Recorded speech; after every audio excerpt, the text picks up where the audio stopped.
So there's a constant debate between the role of the developed and developing countries in impacting climate change. In 2015, the carbon emissions per capita for the US was recorded as 2 times that of China and 8 times that of India. Good data, yes, correct. So with the US retracting from the agreement, how do you think developing countries will react to this, considering that their challenges are very different and that they probably have lesser funds for cleaner energy? It's a very important question, okay? So let me take it in 2 parts.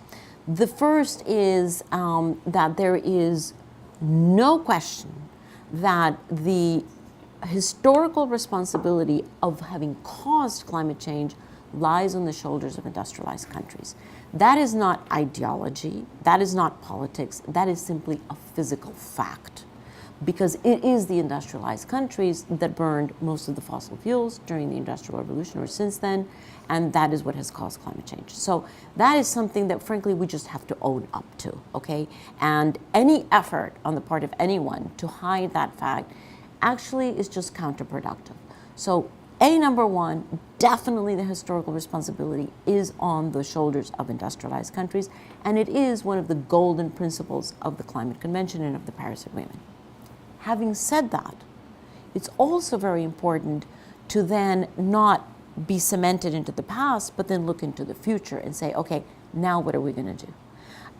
And with respect to the future, there is also no doubt that industrialized countries on their own cannot solve this, and that there is a shared responsibility in different ways, but there's a shared responsibility of all countries to contribute to the solution. So it's of 2 very, very different scenarios, whether you're looking at the past or whether you're looking at the future.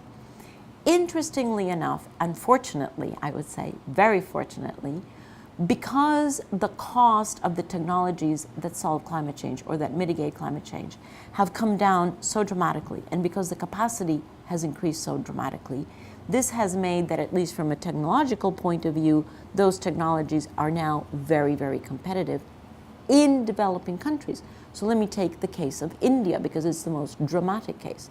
Everyone was very, very concerned that India, because of the huge growth in population, and because it is way behind China in the improvement of poverty, that India would stay in its coal-dependent phase, and that India would forever, or for the next few decades, continue to burn as much coal as it has in the past.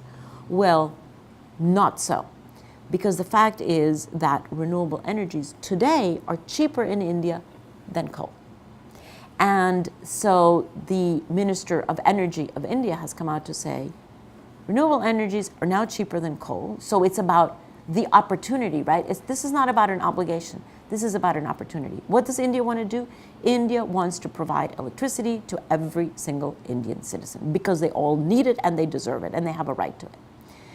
But of course, India wants to do that as cheaply as possible. So it used to be that coal was the answer. The fact is, coal is no longer the answer. It's renewable energy. So India can now say, you know what? We promised under Paris that we would be at 40% renewable energy on the grid by 2030. Now, because renewable energy is so cheap, we can actually do better than that. So now we're going to be at 60% renewables, and not by 2030, but by 2027. And I bet that India will actually even be able to increase that over the next 2 to 3 years, because the technologies that are providing solutions are becoming much more accessible and much more available to developing countries. So today, it is not about the obligation of developing countries, it's about the opportunities that they have to meet their development needs. A very different conversation than what we had 10 years ago, fortunately.